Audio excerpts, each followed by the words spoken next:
Boa noite a todas, a todos.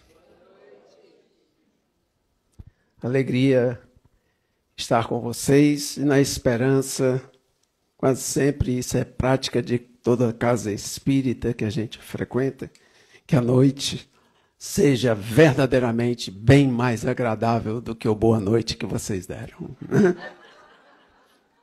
A gente pode mais, né? Mas eu já vi em toda casa espírita isso, né?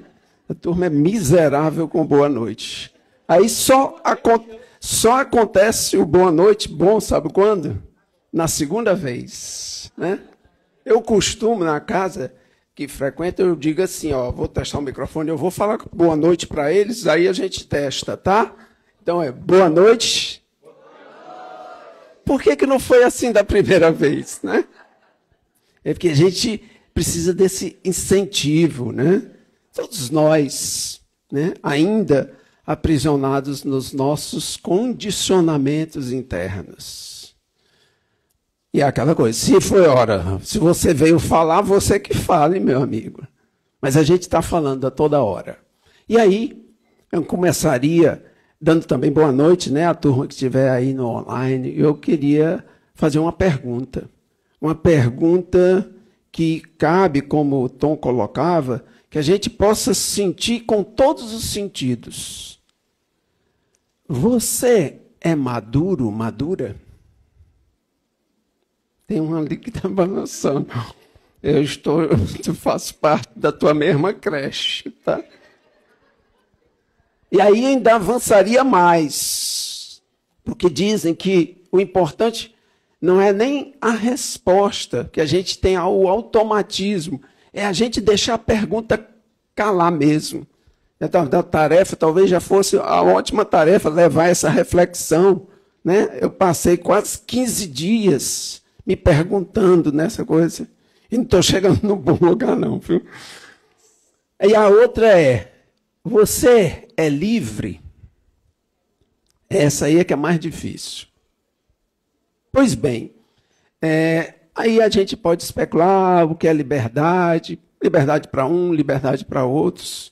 Será que a gente realmente pode ser livre? A gente é verdadeiramente livre, como a gente imagina, como a gente quer ser? Então, dentro dessa perspectiva, eu trouxe alguma reflexão, estudando aqui dentro de algumas referências do mundo psicológico, psicanalítico, que nos faz refletir sobre esse processo do amadurecimento. E um personagem que ficou bem envolvido com esse estudo, eu acho que muitos podem até conhecer ou não é tão assim conhecido, mas ele desenvolveu a teoria dos papéis que se chama Erik Erikson. Ele diz, e veja como faz sentido, né, que nós somos aprisionados e, portanto, imaturos, porque estamos extremamente condicionados aos papéis, fruto de sermos refém da sociedade. Os papéis, nós estamos sempre exercitando papéis. O problema é quando a gente deixa de ser a gente e se torna os personagens que nós estamos refém desse papel. Aí eu fiquei imaginando, né, quando a gente olha, e eu já me perdi em vários papéis na vida, até que eu desisti dele, que eu descobri que a melhor coisa, eu não sei se tem alguém aqui, foi quando eu já falei isso, falava lá da torre, e assim, vou fazer uma propaganda, mas não vou deixar assim em aberto. É quando eu via repetidamente uma propaganda que existe na cidade de uma certa empresa que diz assim, onde o pneu é um pneu. Aí eu imaginei, será que tem algum lugar no mundo que o pneu não é pneu? Né? Só se ele tiver com crise de personalidade. Então, se o pneu é pneu, Valfrido tem que ser Valfrido. E aí, se a gente desidentifica disso e a gente olha, aqui a gente pode ter professores, médicos, psicólogos, os mais variados papéis da personalidade humana. Agora, quando a gente prende, é mais ou menos assim. Imagine, né? Se você namora um professor e uma professora, aí você vira e diz assim, eu te amo. Ele ou ela diz, me diga qual é o sujeito da oração. Ou então se você namora um médico, uma médica, e diz, eu te amo, ele diz, qual é a pulsação que você está me dizendo isso? Fosse um psicólogo, um terapeuta, eu te amo, vai dizer assim, respira um pouco, profundo, e diz de onde é que está vindo isso. Imediatamente a pessoa diz assim, deixei de te amar. Por quê? Porque é insano. Então, esse aspecto que é eminentemente imaturo, quando a gente vive 24 horas o personagem, aí a gente fica aprisionado. A gente já não consegue mais deixar de ser a persona que a gente cria e que a gente congela, cristaliza. Então, o convite é, seja você mesmo. E esse é um desafio verdadeiramente importante.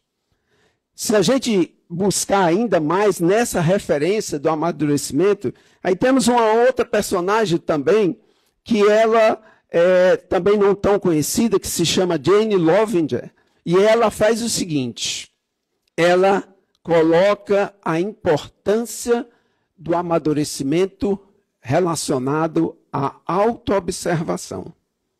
A autoobservação é a nossa revisão, e aí no Livro dos Espíritos, né, que é aquela pergunta que Santo Agostinho faz e tem como resposta que o correto seria, né, no Evangelho ele fala que o correto seria que a gente fizesse como um mercador, que no final do dia fazia o balanço. Hoje eu tive mais lucro, hoje eu tive mais prejuízo.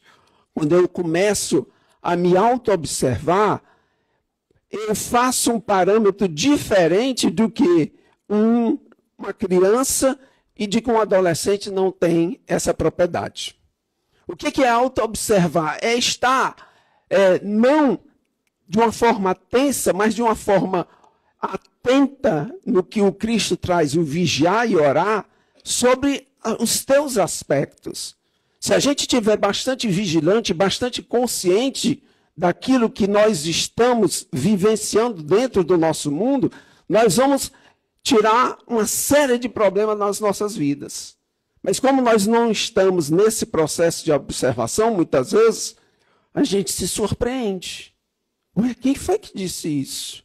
Foi uma entidade que falou por mim? Não, é você.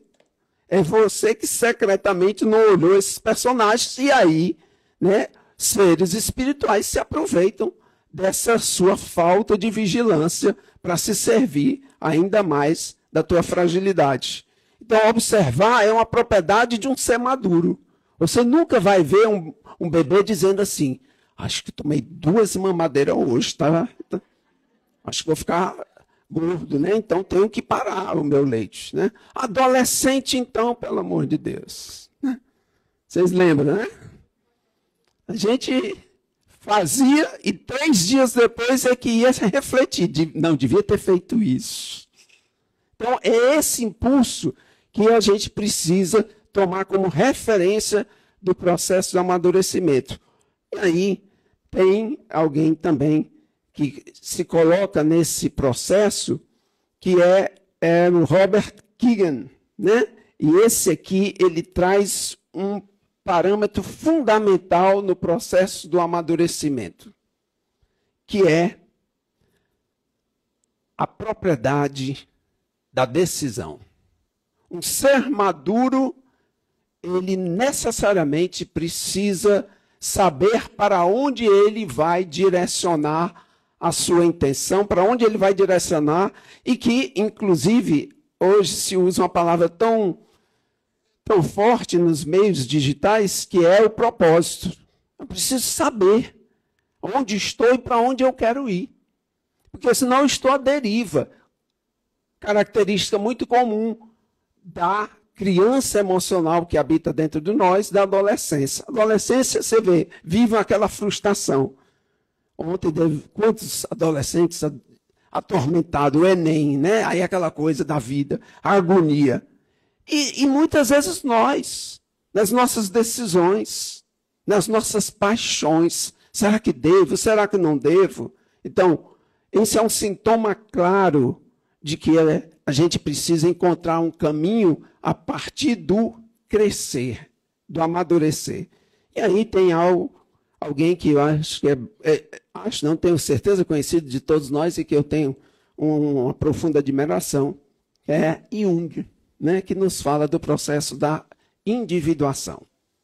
E esse processo é muito interessante, porque ele fala sobre a propriedade de nós conseguirmos nos desassociar desses personagens que fazem a nossa história.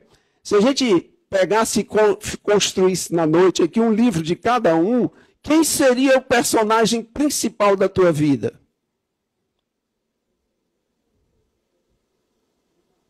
O silêncio.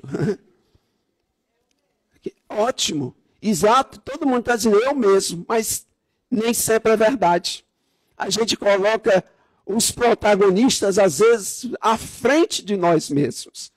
Nós colocamos esses personagens que representam, quer seja pelo passado ou pela esperança, expectativa do futuro, como alguém muito mais importante do que nós mesmos na nossa história. Então, é preciso se afastar desses personagens nos que diz sentido quando causam aprisionamento. Papai e mamãe. Eita, isso aí dá uma beleza de história, né? Ainda mais terapia. Eu sempre me lembro da história que uma amiga minha me contou, que a psicóloga recebeu o cliente e ela, aflita, no celular, e diz assim, não, peraí, sente só um pouquinho aí. Não dá, meu filho, não dá, porque eu estou aqui com a questão, já estou aqui com a pessoa, não, muito caro, pode botar a lajota comum aí mesmo, tá, valeu, tchau. Ô, meu bem, desculpe, né, porque eu estava aqui nessa aflição. Vamos lá, vamos começar a sessão. O que você trouxe hoje? Aí ela diz assim, eu não consigo libertar papai e mamãe. Ele disse, dá só um minutinho, por favor. Pegou o celular e disse, olha, pode botar de mármore mesmo, viu? Porque aquilo vai render. E a gente precisa libertar os nossos pais. Tá bom, não é uma liberdade tão assim, por nosso anseio. A gente precisa primeiro libertar a nós mesmos na autorresponsabilidade que foi colocada aqui, e isso é algo que eu cada vez mais tenho profundo respeito, admiração e gratidão pela doutrina espírita. Eu costumo dizer que alguns caminhos na minha vida me deixaram diferente do ser. Eu digo, antes e depois. E a doutrina espírita é um remédio na minha vida que eu posso dizer que eu sou um outro Valfrido depois da doutrina. E não estou falando de fanatismo religioso, porque eu não creio que a doutrina seja apenas uma religião. Eu falo, como diz o nome, doutrina, é um aspecto de educação, de reeducação. Eu estava pensando, a gente tem muita escola sobre desenvolvimento intelectual, desenvolvimento corporal, que é isso aí, pelo amor de Deus. Toda esquina a gente tem uma academia, né? Mas temos poucas escolas onde nós tratamos as nossas emoções, nossos sentimentos, e esse é um lugar adequado para isso. A doutrina nos leva a uma revisão do nosso ser. Ela nos impulsiona a nos transformar sob a influência espiritual. E não estou fazendo apologia porque estamos aqui, não. Eu falo isso como um testemunho. Quem quiser, experimente e tenha a sua própria resposta. Mas também já andei por várias academias, inclusive daqueles que não têm a menor vinculação religiosa ou espiritual. E ouvi de nomes bastante, vamos dizer assim, expressivos na minha jornada, inclusive não tendo essa visão espiritual, dizendo, olha, já fiz todos os movimentos, mas o que eu vejo verdadeiramente transformar uma pessoa são os caminhos espirituais. Então a gente sabe disso, né? E é por isso que estamos aqui. E é em nome disso que nós fazemos a referência dentro dos personagens, aquele que codificou e que formatou como um remédio para as nossas vidas, as obras espíritas, a revista espírita, um referencial, Allan Kardec, através desse espírito de verdade, né, que nós sabemos que traz a energia da consciência crística e o próprio Cristo, Jesus, e que vem nos dar esse referencial maior para a transformação e para o amadurecimento. Dizem que o sinônimo do amadurecimento está numa frase popular. Mas eu perguntaria a vocês, já que eu provoquei, o que é um amadurecimento para você? Vamos lá, pode falar. A gente finge que é desinibido, sai desse personagem, né, que eu sei que vocês estão todos respondendo, só que nós estamos com uma interferência no nosso Wi-Fi telepático. Mas vamos lá. O que é amadurecer? O que te vem quando eu falo amadurecimento? Opa, já tem um ali, ó.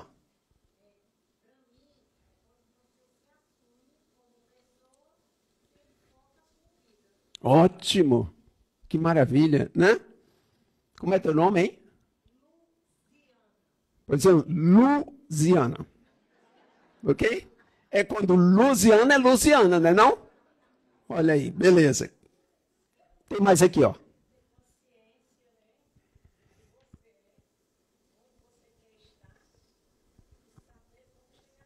Opa! Eu vim para falar, eu estou aprendendo. Né? Vamos lá, de novo. Ter consciência, o que você é, onde você quer estar, como você quer chegar e aonde você vai.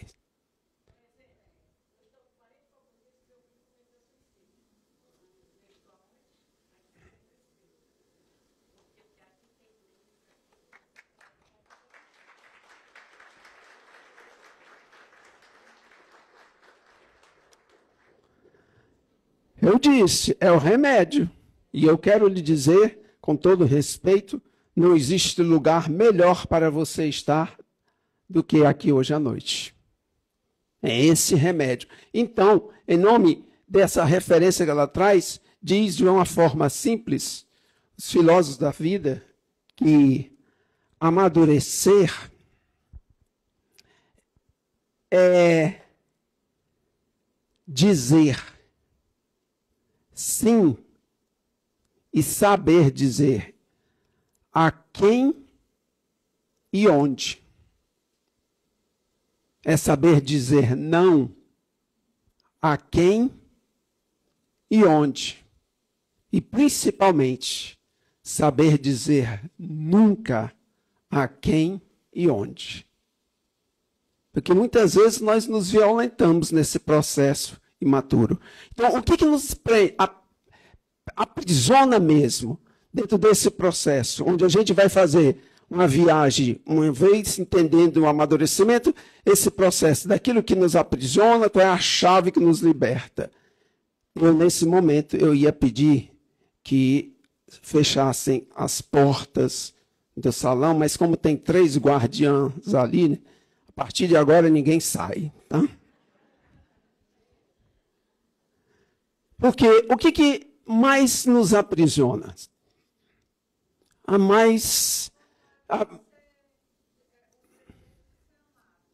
Pois, bom, tá aí. Ela falou algo e que os amigos espirituais dizem. Vocês sabem qual é o maior desafio humano segundo a espiritualidade, relacionamentos.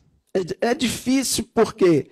Porque a gente não consegue nem se relacionar bem com a gente. Imagine relacionar-se com o outro. Imagine relacionar com Deus. A gente não consegue nem ter a dimensão, porque a gente, muito materializada, a gente precisa ver, tanto é que a gente humanizou Deus.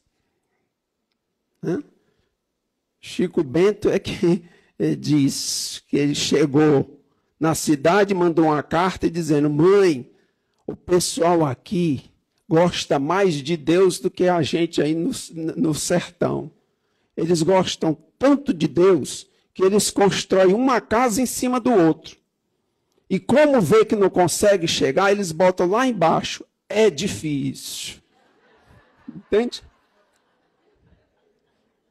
Então, como é que pode, né, eu me relacionar bem com alguém se eu não estou bem comigo mesmo?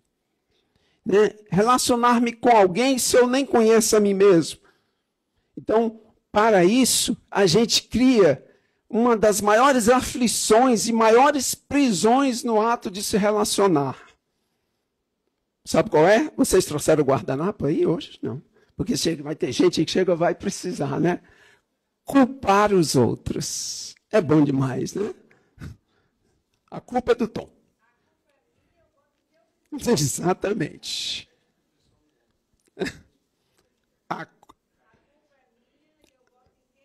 A culpa é minha, segundo a Cátia, e boto em quem eu quiser.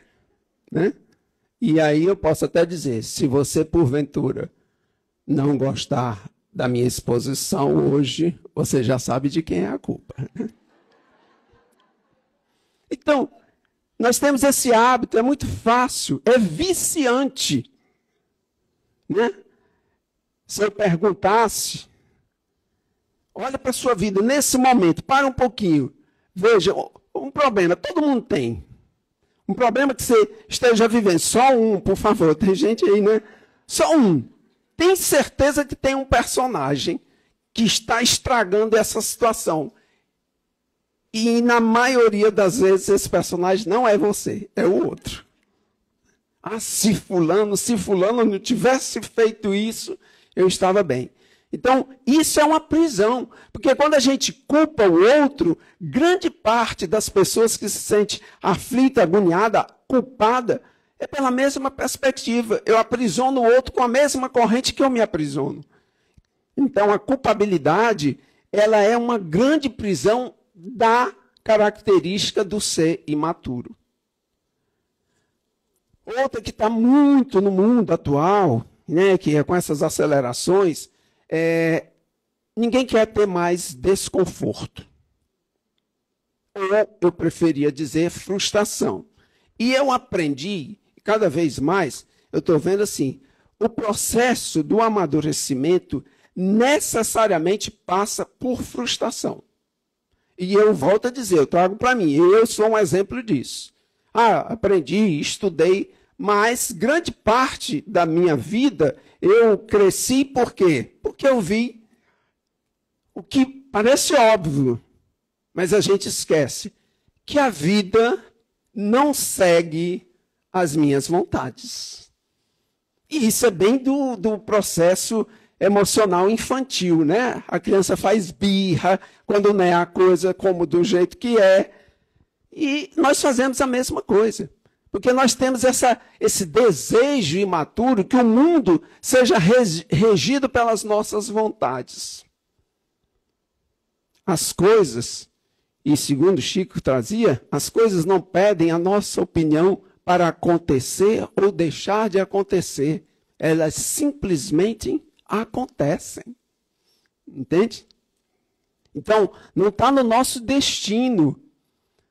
E aí, para isso, dentro desse processo, uma outra prisão e essa é muito importante, né? E eu, quando eu falei, por exemplo, voltando só uma referência na frustração, hoje, ainda mais com as redes sociais, eu não faço crítica, né? Eu acho importante, eu sou favorável a toda a evolução, tá? Não sou muito refém já desde já aviso, às vezes as pessoas quando saem dizem assim, me arranja o teu perfil, né, de uma rede e tudo mais. Eu falava para uma amiga minha, né, Magistéria, que diz assim, olha, eu sou bem ativo lá no... Pode fazer a propaganda aqui da rede, né, no Instagram, por favor. Quem quiser me seguir vai saber que é demais. A minha última postagem foi em 2019, na pandemia. Eu estou bombando nas redes, entende? Porque, assim, até porque digo isso, porque isso virou prisão também para algumas pessoas. Né? Ansiedade, aflição, agonia. Né? A técnica já deram curtida aí na nossa palestra, né? Ou seja, quer dizer, a pessoa vive essa agonia, essa aflição de estar calma. E aí, algo que é muito importante, parece tão bobo, mas fundamental para o nosso amadurecimento. Vocês estão aqui? Estou pensando, ele é doido, só pode ser doido. Por favor, se alguém estiver achando que eu sou doido, calma, fica tranquilo, tenha certeza que sou, né? E essa pergunta eu faço, por quê? Porque tem gente que só vai 10 horas lembrar. Eu fui mesmo hoje para o Paz e Bem, né? Completamente ausente.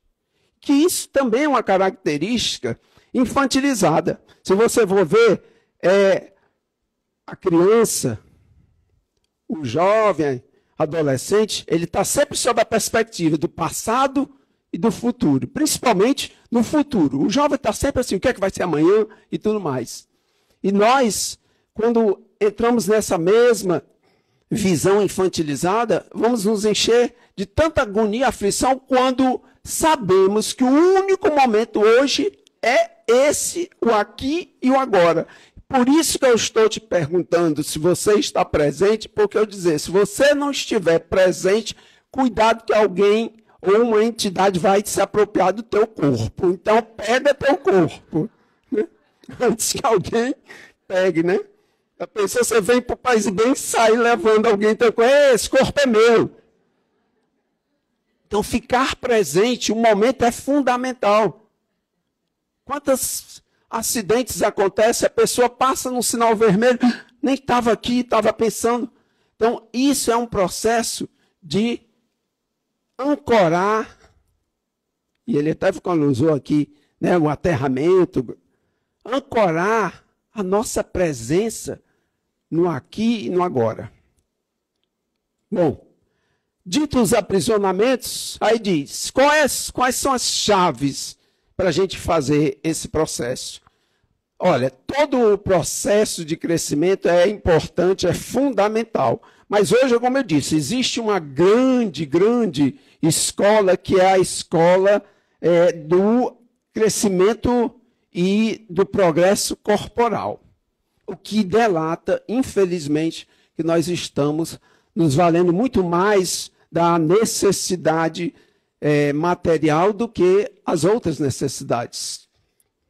Mas as escolas, quando você leva um filho, uma filha para a escola, o primeiro despertar é o intelectual, o cognitivo. E a gente pensa que deixa de fazer esse progresso, por quê? Porque chegou a uma certa idade. Então, para que a gente precisa estar aqui? A gente precisa crescer. Então, leitura, estudos, todo esse processo é importante para o nosso crescimento. O crescimento, e é esse o que eu digo, que agora está cada vez mais também presente e ainda não temos tantos desenvolvimento. Algumas escolas já surgem, que é o desenvolvimento emocional. Sem progresso emocional, a gente fica preso à nossa criança emocional e aí as reatividades de todas as paixões e aprisionamentos. E, por consequente, o crescimento espiritual. Então, utilizando esse lugar, nós vamos nos libertar com a chave que abre para que a gente possa deixar de ser refém dos outros. Essa é a maior prisão. E não é por causa do outro, é por causa de mim mesmo. Como eu disse, não que eu recomendo a ninguém, mas eu sou louco e gosto de loucos. E como atraio loucos? Tá bom, mas é porque eu tenho um mestre que é louco, e eu confio e acredito, me perdoe, se alguém vai protestar, mas eu acredito num homem suficientemente louco e que está lá na sua sentença de julgamento chamado Jesus Cristo. Na sua sentença foi colocado um louco. E é verdade. É um louco. Só louco para acreditar no amor, mesmo com todos jogando pedras. E é essa loucura, né, que nos faz entender, e entre aspas, que é preciso haver discernimento. Seja um louco, uma louca juizada. Aí pronto, eu falei, me lembrei agora da história, né? Que tá lá, o homem está no carro, vem andando no carro, e para na frente do manicômio, porque o pneu estava furado. E aí ele lá, entristecido, aí vem um louco e fica na janela olhando. E ele diz, meu Deus, o que é que eu faço? Não tem estepe. Aí ele, meu Deus, onde é? Aí o louco disse, tem um homem lá que ajeita pneu lá na frente.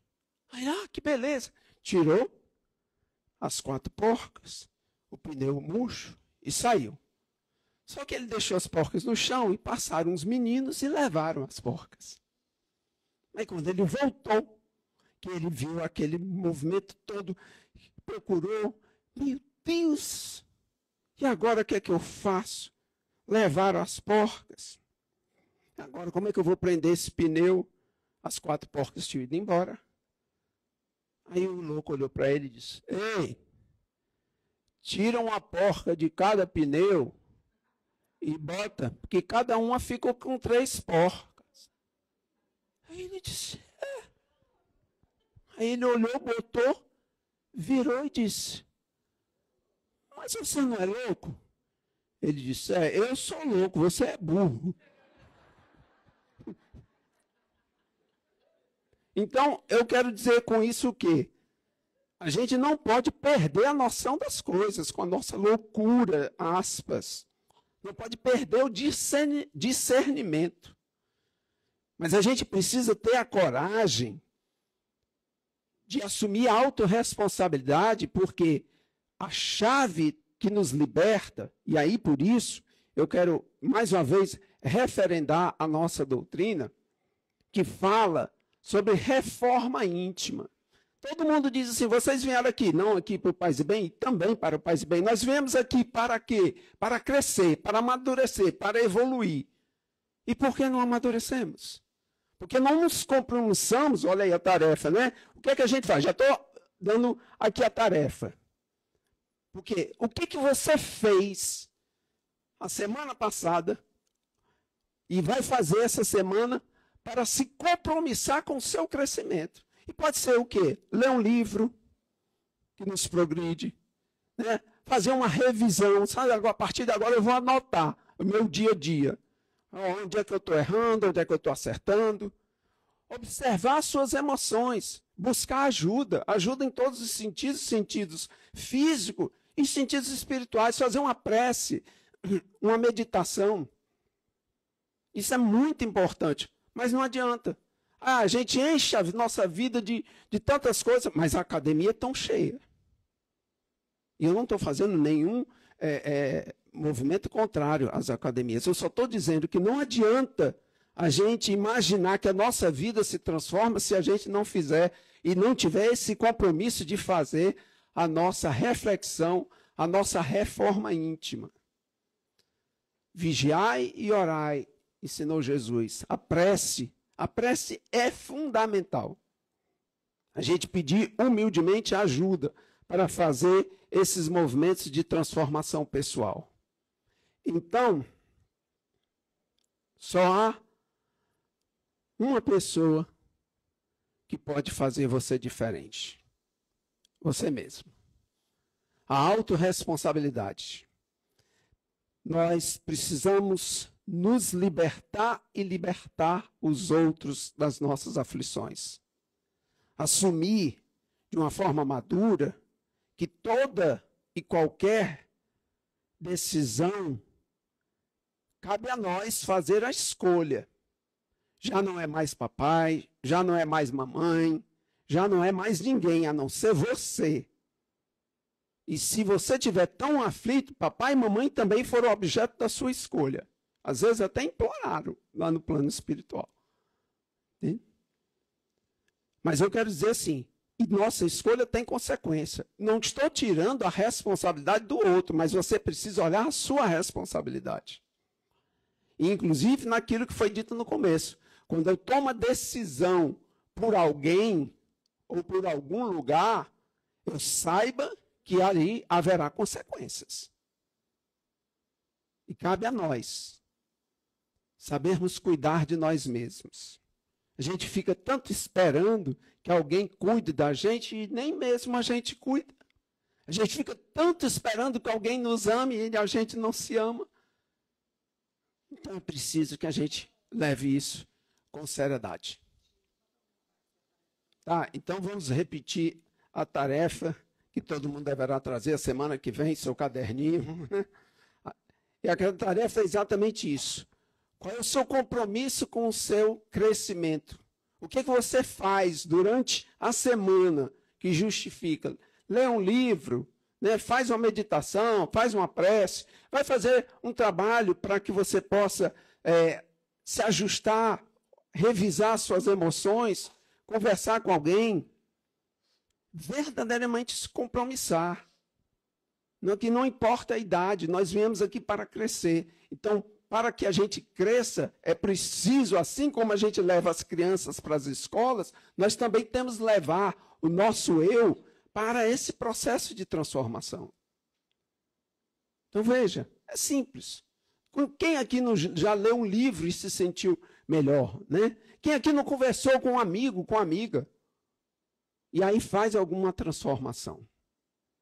Então, eu sei que a gente ainda tem mais 2 horas.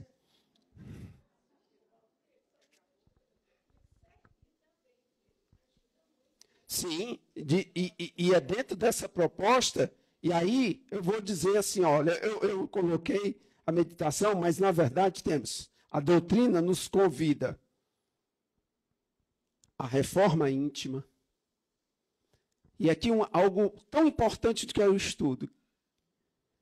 Kardec nos passou aquilo que o Espírito de verdade deu como a maior referência. Ele disse, espíritas, amai-vos e instruí-vos.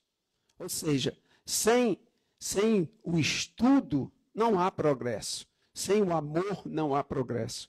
E aí, por isso, a prática da caridade é fundamental.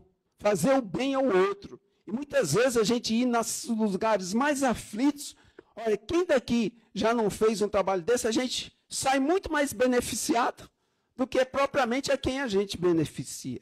A gente vê que a nossa vida, muitas vezes, a gente está reclamando de bobagens. Aí diz, mas é que eu tenho uma dificuldade. E aí eu tenho, mais uma vez, uma referência que o Chico nos traz, que eu acho fantástico. Chico Xavier, ele costumava dizer assim, se tu queres verdadeiramente te mudar, ainda que esteja com o coração aprisionado, faz o bem. Faz, nem que seja artificial, mas ainda assim continua fazendo o bem, porque um dia o bem te conquista. Né? A gente vai fazendo, quando menos espera, algo acontece. Bom, como eu estou recebendo aqui um alerta, né, que está me dizendo aqui, sem tempo, meu amor. Aí eu vou pedir permissão a vocês, né? Porque eu não sou muito... Bom, eu posso até tentar, porque, por exemplo, falamos do amadurecimento, mas isso aqui, ó, isso aqui não é amadurecimento, é envelhecimento, né? Mas eu vou, atrevidamente, apresentar a vocês de um autor conhecido ou desconhecido, que nesses dias resolveu escrever isso para fechar essa exposição, que se chama Amadurecimento e Liberdade. Crescer é despir-se das peles antigas, é ver o tempo como um mestre silencioso, que ensina não com promessas, mas com espelhos partidos. No início, chamamos prisão o que nos forma. Rejeitamos o peso da dor, sem saber que é ela quem lapida as bordas cruas da alma. Amadurecer é compreender o limite sem medo de perder o infinito. É abraçar o real com ternura, sabendo que o sonho não morre, apenas muda de casa. A liberdade, então, deixa de ser fuga e se torna presença. Não é ausência de correntes, mas consciência de escolha. O ser amadurecido é rio sereno, não nega as pedras, contorna-as. E no fluxo tranquilo do aceitar, descobre, enfim, que o livre é aquele que aprendeu a ser inteiro. Muita paz a todos.